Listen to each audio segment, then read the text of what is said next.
Let me be honest. Most likely you will fail to change your life. Not because you're not smart enough, you're not capable, or that there is something wrong, but because you're waiting for the permission. You will plan, read, dream, maybe discuss with your friends, analyze, overthink, and then still stay stuck. And here is why. My name is Ludmila Struk. I'm coach, mentor, and a trainer, and I work with world leaders to make their life better. Welcome to my channel. People don't really want to change. They want relief. They want clarity, but without risk. Freedom without conflict. Something new, but without discomfort. I want a new life, but let me stay in emotionally safe, socially approved while doing that. You say you want change, but in reality, you want to make your life just a little bit more bearable.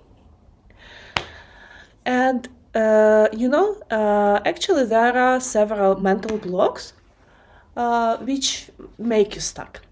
You are not lazy, but because you are thinking the following, you can't move forward. You need to figure out all way. In reality, no. You need just to know one first step. It's not the right time. There is no right time, actually. I just need to have a little bit more confidence. And I always ask my clients, what will be a sign that now you really have this enough? And very often people don't know what to say. What if I am wrong?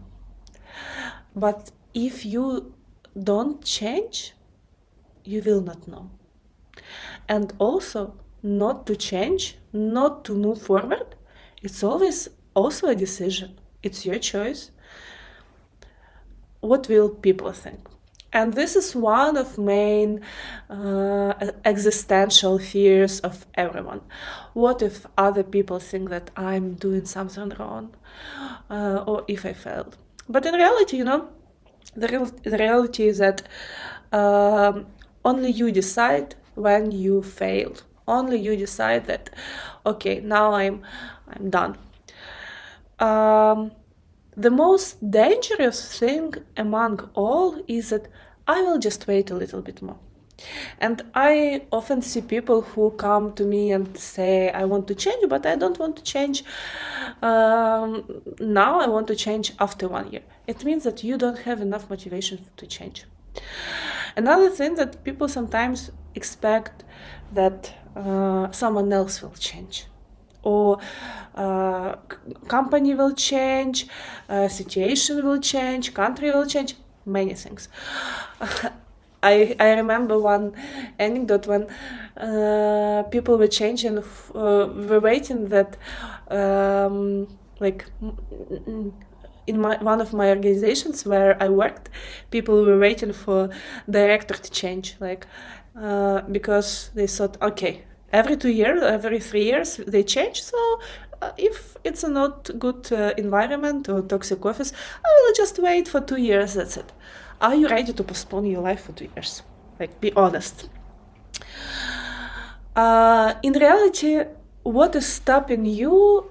And here is emotional truth. First thing that stops you is your fear of being seen. Yes. We often think that when we talk to other people, it's about narcissism, ego, etc. But in reality, also, when you make a bold move and you change your life, people notice you. And this is the worst thing, because people also see your ego, and that maybe there are some questions about you, why you changed, and you will get so much attention. Now, for some time I was really afraid and uncomfortable to say that I left UN, and even on LinkedIn for a few months I didn't write that I changed profession, etc. But one of my posts, which I published specifically about started working for the UN, brought me like several hundred new followers and a lot of clients. Second thing that is really we are afraid is fear of being misunderstood. And when this is also related to previous fear, but the thing is that people won't understand how and why I left my prestigious work for being free artist or to try something new or to change my life. In reality, we are afraid again that we will be left alone. We won't have internal strength um, to follow our dreams. And what it's leading to another to next fear, and I would rather say it's an umbrella fear for the previous one, is a fear to be alone. A fear that what I hear from my clients often, that I will make this move and people will think that I'm crazy and people will not understand me and I will feel hard, like alone. And this is for me, it's a challenge. Another fear is fear of being powerful or fear of responsibility. It seems like counterintuitive, but in reality, many people are really afraid to take more responsibility, because when you are working for someone, especially a big organization, you get everything. You get insurance. You have some predictability, and even though stability and predictability is something very theoretic, and we see now in international community how things changed dramatically in 1 or 2 days because of decision in one country to withdraw their money, right? So there is nothing predictable in the world, especially where you are not controlling. When we stay in the role of employee and we stay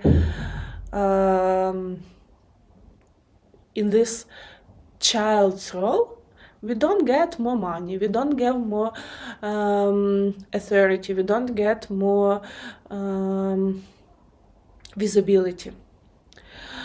Another common fear, it's actually related to fear of being alone, a fear of disappointing your family. And here, this is related deeply to childhood trauma. And it's very common for, I would say, good girls, good boys, people with imposter syndrome, people from poor families, people with traumatic experience. First of all, because those type of people, they really depends on social proof to feel that they are loved. My family loves me because I achieved something, because I am important. And how often you hear that I need to provide to my parents to pay them back. But in reality, we are not paying back to our parents. We received from our parents the biggest gift that they could give to us. It's our life, and our task is to bring this life further to our kids, to other family, to people around us. And another fear is that if I start, I won't be able to be back. And this is another thing that I heard so many times before I left the UN, that if you leave the system, you won't be able to return, and you will lose your experience, etc. But in reality, even according to some rules, it's even better to leave and come back for better position, or your your diversity of experience is bringing you more value. And also, if you leave, maybe you won't need to get back. One woman I worked with had several brilliant ideas, and also she had desire to make her podcast, to make her visible, but she always was stuck, and she was afraid actually to become a woman in her family, her aunt, who got very successful, and her family was judging her. Her family was saying that this aunt left family, left her parents. They were judging her actually. So people are sometimes afraid of even perception of what they can become, and then they block themselves. I want to say behavioral truths why most people stay stuck. First of all, you want to have clarity without moving forward, without doing something. While you don't move, and you just try to create in your head possible results, no clarity is coming. Only with when you try, when you start, maybe fail or fall, or you try to learn and understand what is really working. For example, myself, when I started to work in social media and promote myself in social media, I done many things which were super unclear for me, and I spent for small video, for small post, a lot of my time. And then I understood what works, what doesn't work, what is useful, what is not useful, etc. To understand what you really need and what you really want, you need to clarify at first. Not clarify at first, but you need to understood what really works, what doesn't work. You first need to try. And also what I'm telling to many of my clients, if you don't know what to change, or what you actually want to do in your life, you need to try classes, and also don't be afraid to give up. Just stop when you like when you understand that it's not yours. People expect motivation to come before action, and we often think that we should be motivated, we should be like energized about something, and then we should move. And people often say I'm lazy or I'm not motivated, and they relate those things. But in reality, if you want to understand if this is your thing, you first of all you should think about interest. Yes, interest, and it often goes with fears, right? I'm afraid to be. I'm afraid that if I become a painter or artist, people will judge me, or I will not have clients, etc.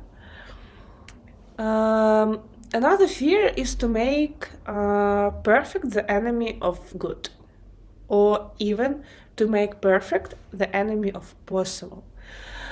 I also, many of my clients saying that I'm afraid to do something, because if I do something, it won't be perfect. I want that I do this video, or I will do this document and this is like a plus point. But in reality, it doesn't work like that. You need to start, you need to master yourself. It's like with a child. If a child just start to walk, we don't judge it, right? So this is the same situation. Another thing that we keep rehearsing pain but not freedom. We think that our pain is so good. We get used to be in our pain, in our suffering, in our struggle, so that we don't think that freedom is bearable. Because freedom is responsibility. Freedom is choices. Freedom is need to search for something that motivates you every day. While if you are in pain, you just explaining to yourself that you are not satisfied with your life because you have a bad boss, colleagues, weird partner, etc.